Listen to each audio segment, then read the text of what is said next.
Happy Aloha Friday, everyone. Thanks for tuning in. Houthi rebels operating in Yemen have been carrying out a number of attacks on shipping vessels entering the Red Sea and the Gulf of Aden. Yeah, and the U.S. has warned the rebels to stop the attacks. And last night, those warnings turned into action as the U.S. and the U.K. worked together to carry out airstrikes on Houthi bases. Willie James Inman has more details from the White House.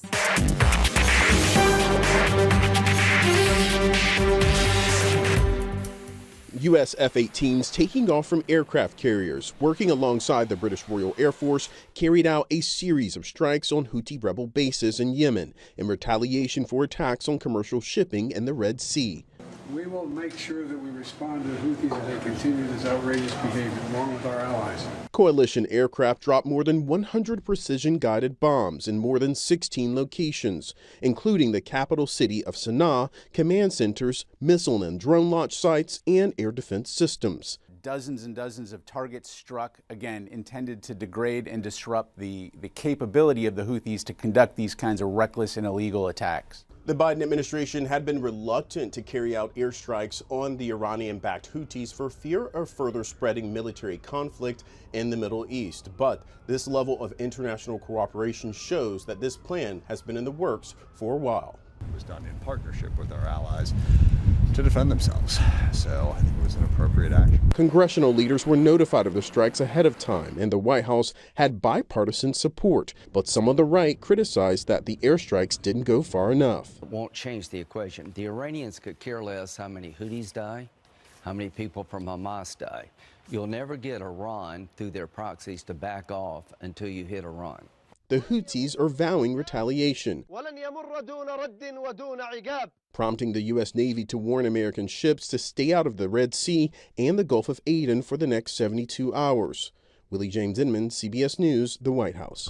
The divisive war between Israel and Hamas in Gaza has taken a devastating toll on the territory and Palestinian civilians. Now, South Africa is stepping in, demanding the International Criminal Court investigate Israel for war crimes. Tina Kraus has more. As the fight between Israel and Hamas grips Gaza, Palestinian civilians struggle to find safety, food, water, and medicine. 3 months of relentless bombings have turned neighborhoods into rubble. The war has sparked criticism around the world, with South Africa now leveling claims of genocide against Israel. Please be seated. Its landmark lawsuit at the International Court of Justice in The Hague aims to get Israel to stop the fighting. Israel has subjected Gaza to what has been described as one of the heaviest conventional bombing campaigns in the history of modern warfare. But Israel rejects the allegations of war crimes, saying it must defend itself, and argues South Africa is distorting the truth. If there have been acts that may be characterized as genocidal, then they have been perpetrated against Israel. Hamas's brutal attack on October 7th triggered this war, and Israel vows never again. Hunting militants street by street, house by house, and through a maze of tunnels, the latest discovered in the southern Gaza city of Khan Yunis. We found in this tunnel hostage remains, hostage DNA. Hostages were held here in this tunnel system. More than 100 captives now held underground for nearly 100 days as the fighting above rages on. Tina Kraus, CBS News, London. Earlier today, a 2-alarm fire shut down 11th Avenue in Kaimuki. It started at around 4:30 this morning in a 1-story commercial building. Crews were able to bring it under control by around 5 a.m. The good news is no injuries were reported. A fire investigator was called to the scene to try and find a cause. And over on Kauai, police are looking for 24-year-old Travis Bonachita, who they say resisted arrest and assaulted a police officer, leaving him with minor injuries. It happened in Koloa yesterday. Now, Bonachita is considered dangerous if you spot him, police say you are urged not to approach him and instead give them a call. OCCC inmate Whitney Erayan, who went missing yesterday, is back in custody. The 66-year-old who was serving time for sex assault and kidnapping failed to return from work furlough. Our camera was there as he left the sheriff's booking station in Kaka'ako. A 66-year-old man has died after he was struck and killed while crossing a road in Hilo. He's been identified as Mountain View resident Wayne Metz. It happened just before 4:30 yesterday afternoon on Ohu Street between Maka'ala and Puainako. We're told Metz was not in a crosswalk when he was hit by a pickup truck. The driver was not hurt, and police don't believe he was speeding at the time of the crash. It's been a dangerous start to the year on Hawaii Island roads. This is already the third traffic death there this year, compared to just one the same time in 2023. Now to an update on a story out of West Oahu. A young boy is speaking out after he was violently bit by a dog. There's more to the story, though. The dog's owner tells us she just bought the animal a week ago and had reason to believe it was good with children. Our Jolani Martinez has new video of the attack and a warning it may be graphic for some viewers. Family of the 8-year-old boy who was brutally attacked by a dog at this Eva Beach complex says they woke up to a message on social media this morning from the dog's owner apologizing for the incident. The attack lasted at least 20 seconds. That large pit bull was clamped onto 8-year-old Nainoa Olvera Kim as its owner tried to get his dog off the child. Tonight, for the first time, we hear from Nainoa, who's recovering with more than 100 stitches on his arm and neck. He says his friend approached the dog first and the dog jumped up on him, but it didn't frighten the boys away. He said I could pet the dog. The guy asked if it bit him, and then I tried to pet it, and then it just got me in a lock and started dragging me. Nainoa's mother watched the neighbor's surveillance video as they worked with police to open a dangerous dog case. It's just like my heart just sank to hear like the screaming and like, you know, I can still hear it like, and it's just thinking about it, it makes me, you know. It's been hard, you know, watching him like in so much pain and like feel super helpless. We've since learned that the dog belongs to the man's fiance. She gave us these photos to show that the dog is peaceful at home and allows her small child to climb all over him. She apologized to Nainoa's family and told us they had just bought the dog. She says when her fiancé let the kids approach the dog, he was shocked at the way the dog reacted and got the pet away from the scene and brought him home. She says they both ran back to where the attack happened to see if anyone was there. She says they already returned the dog to its previous owners. Attorney Victor Baki says there is no requirement for the owner to stay at the scene if their animal has bit someone.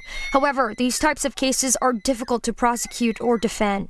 But you have to look at the history of the dog. You have to look at the efforts that the owner took to control the dog. Just because you have a dog on a leash doesn't necessarily mean it's in control. But when a person is seriously injured, and especially if it's a young child, there can be scarring. A lot of times the animals tend to go for the face on children for whatever reason. So when you start to get those kinds of injuries, that's when you usually start to see the criminal prosecution come into play. HPD says they're actively investigating this case. Anyone with information is asked to contact police. Reporting from Eva Beach, Jolani Martinez, Hawaii News Now.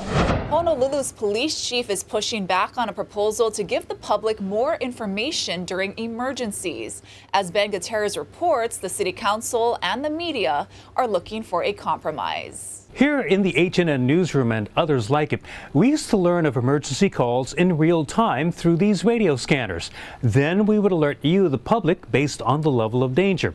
But that ended in 2022 when the city switched to a digital encrypted system and started informing the media through emails. The New Year's Day pursuit of Sidney Tufakitao, who carjacked a woman and shot at police during a 9-hour crime spree, highlighted the limitations of the digital reporting system. HPD sent us just one alert that day with no real-time information. The news media was not informed. Brian Mick says the public deserves better. He lives in Kaneohe, where the gunman stopped traffic. The carjacking occurred right in front of our apartment. Had we received some sort of alert to stay off the roads, we simply would have stayed at the family gathering longer. While news reporters tried to figure out what was happening, social media sites lit up as the public tracked the chase. because they were filming it, they were posting it. Oftentimes it can be inaccurate and actually more dangerous. Council Chair Tommy Waters has introduced a resolution asking agencies to ensure the media and the public get timely and accurate information during critical situations. But emergency agencies worry about accidentally revealing names, addresses, and birth dates. It's about officer safety, it's about public safety, and it's about the Department of Justice rules in releasing criminal CJIS information or criminal justice information, and then PII, or personal identifiable information. One solution has already been tested in Las Vegas, where police gave encrypted scanners to verified news groups. HNN reporter Daryl Huff testified that it would work here. They would basically sell us the same equipment that they have for receiving only. They would program the radios to what we can hear. We would have agreements that said we can't use this or this or this or this. The resolution, which could lead to a new system, next goes to the full council. Ben Gutierrez, Hawaii News Now.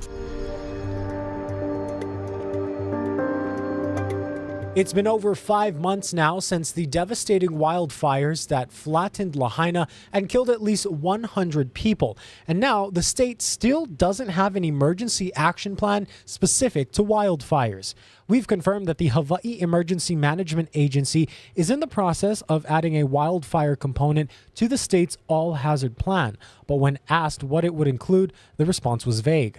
It also wasn't clear whether an interim plan is in place if another fire were to spark today. Haima Executive Officer Don Aveao sat down with our Allison Blair. Explain why Haima is only getting around to creating this now. It was more of a priority basis type of thing. So it wasn't really seen as a threat until recently. Yes. Now, in an emergency like the Lahaina disaster, the counties have primary responsibility for emergency response and plans specific to local areas. This week, we asked the Maui Mayor's office as well as Maui emergency management officials if the county is working to create a wildfire response plan, and if so, what progress has been made. We've yet to get a response. We've also reached out to officials on Oahu, Kauai, and Hawaii Island to see what those counties have in place. We've posted their responses on our website at hawaiinewsnow.com. Meanwhile, fire officials say they've responded to numerous cases recently where small fires or hotspots have emerged in the upcountry area. These have been found to be small underground fires as organic material from the August wildfires continues to smolder. While these fires may seem small, there is a chance they could spread. One of the 4 boats grounded off Maui after this week's storm appears to be leaking oil. The 85-foot Chaparral ran aground near Sugar Beach in Kihei on Tuesday. A viewer sent in these videos showing a sheen on the surface of the water near the boat. He tells us the area smelled strongly of diesel fuel. It was worse than I thought. I thought the boat, they could probably refloat it or get it out of there. But then when I saw that there was a hole in the hull, it was, it's kind of like, how are they going to get this out of here? Whether they're going to have to cut it up or what. The Coast Guard says the vessel's hull was breached and contractors are working to pump out fuel and remove the boat from the water. Navy water testing has confirmed a trace amount of diesel in 4 homes at Pearl Harbor, but not jet fuel.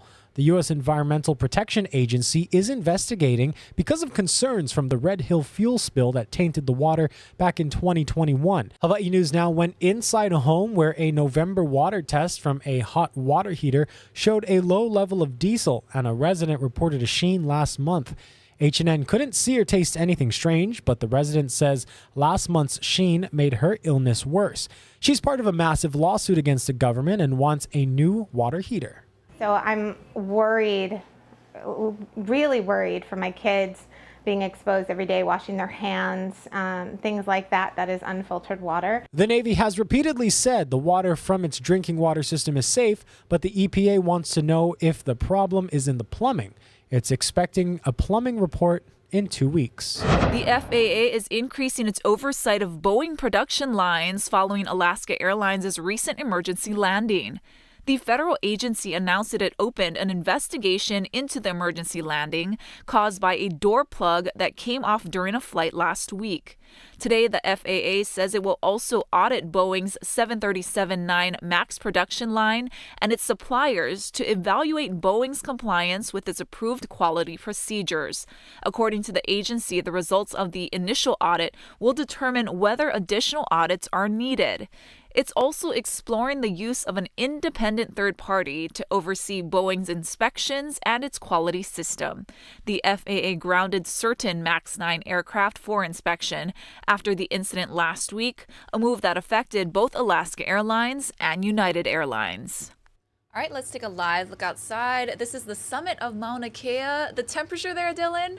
29 degrees. Oh, boy. Although it was really cold in town this morning. Even in Waikele, all through Oahu, it's chilly. It is cold here in Hawaii, guys, from the By our mainland who are watching standards. us. Well, we're going to have much more on your weekend forecast and a sports update after this quick break.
On this Aloha Friday. As expected, a weak front is moving through the state. We do have some spotty downpours this morning, drier conditions by the afternoon, if not a little earlier. But you can see there are some showers out there, not widespread, but they're moving through rather quickly. And behind that front, we've got some gusty winds coming in out of the northwest, ushering some very chilly temperatures into the state, still in double digits early. It's going to be especially windy for the east end of the state today. And because of those strong winds, there are wind alerts mainly for Haleakala, the Big Island summits, and the lower elevations of Hawaii Island. Wind advisory for these shaded parts in Tan. And then we've got a high wind warning for the summits. Get this, up at Mauna Kea and Mauna Loa, they could be getting gusts upwards of 125 miles an hour today.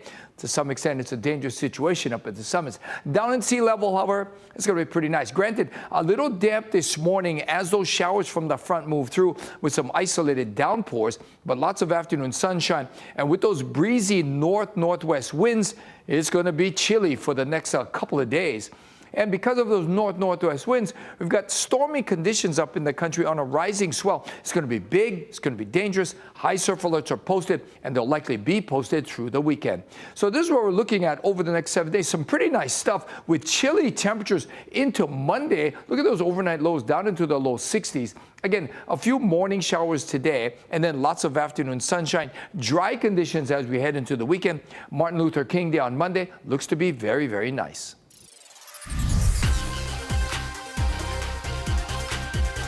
Aloha, guys. Lots of sports happening this week. And once again, to help break it all down is our very own Kyle Chinen from Waialae Country Club. He is there for the Sony Open. Kyle, what's it like over there?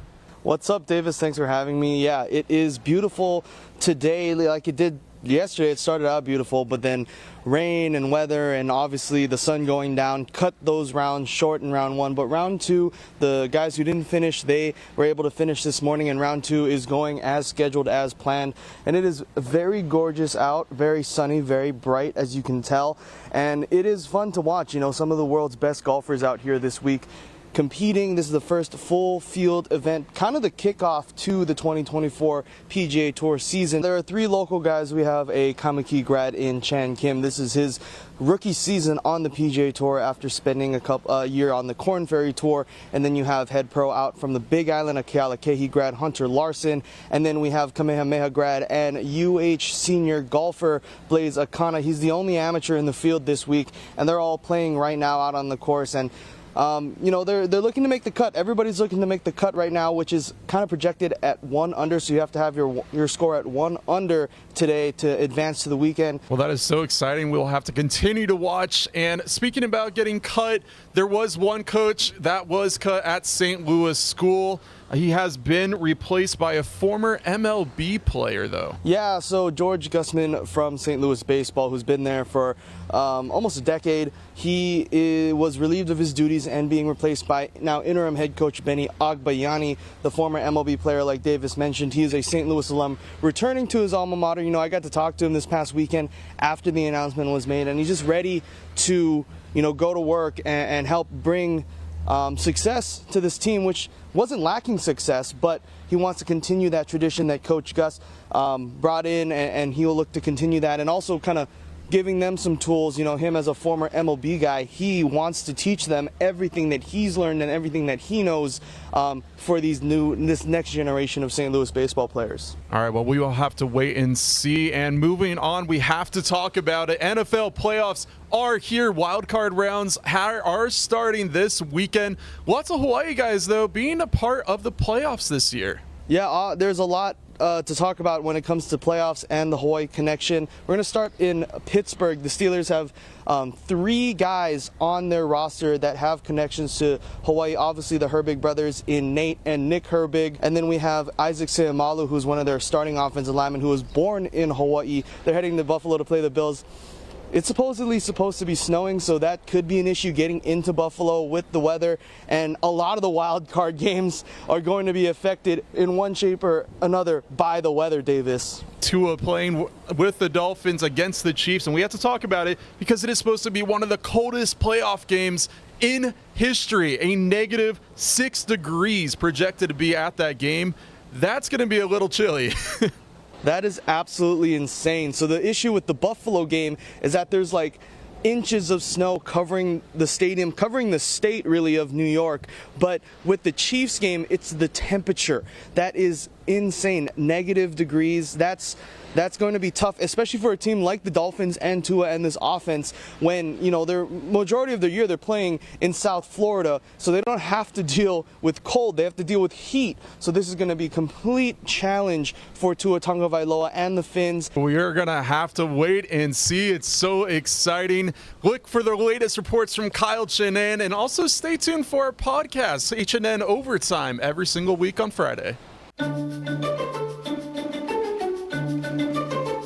Well, a sign that the holidays are really over. Tomorrow night, workers will begin dismantling the famed 30 Rock Christmas tree. The 12-ton Norway spruce, which served as the 91st Rockefeller Center Christmas tree this season, will be removed from the square and donated to Habitat for Humanity. According to organizers, they usually pick Norway spruce trees because they are great to look at and they are strong enough to hold all of those lights and cables and decorations, not to mention the 900-pound star that sits on top.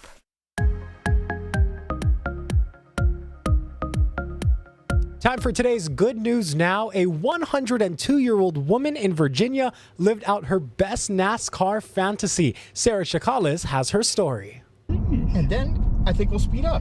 That's wonderful. Oh, yes, I'd love to have This is much better? Oh, yeah. I told you you love her. Oh, my goodness. As fast as you like, because I love fast. Bindi Graylow has a need for speed. At 102 years old, she may not appear like your typical adrenaline junkie, but don't be fooled. Was it fast enough for you? Oh, no. How fast do you want to go? As fast as possible. Bindi may be one of NASCAR's oldest fans. I've liked it all my life. But Thursday, she showed she's young at heart, ticking off her bucket list dream of taking a ride around a NASCAR track. Dressed in an orange sweater with her hair pulled back, Bindi got the red carpet treatment when she arrived at Richmond Raceway, waving to the media as if she were royalty. Once in the pace car, she was eager to take the ride of her life. And there's no better way to feel alive than when you're taking sharp turns at 65 miles per hour. 2 of her 5 daughters joining her on the track. I mean, this was honestly a surprise to all of us that this was something she really wanted to do. I think she's going to want to do this again. I hope so. Will I get a free ticket? Important thing. Yes. You all have. So cute. We love hearing good news stories like that. We're going to end today with a live look out over Honolulu. Beautiful day, Ashley, huh? Happy Aloha Friday, everyone. We hope you have a great weekend. Thanks for watching. Aloha.